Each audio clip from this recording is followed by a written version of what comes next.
विकटोत्कटसुन्दरदन्तिमुखम् भुजगेन्द्रसुसर्पगदाभरणम् गजनीलगजेन्द्रगणाधिपतिम् प्रणतोऽस्मि विनायक हस्तिमुखम् सुरसुरगणपतिसुन्दरकेशम् ऋषिगणपतियज्ञसमानम्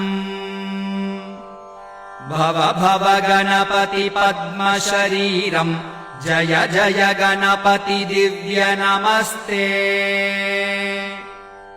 गजमुखवक्त्रम् गिरिजापुत्रम् गणगुणमित्रम् गणपतिमीशप्रियम् करधृतपरशुम् कङ्कणपाणिम् कबलितपद्मरुचिम् सुरपतिवन्द्यम् सुन्दरनृत्यम्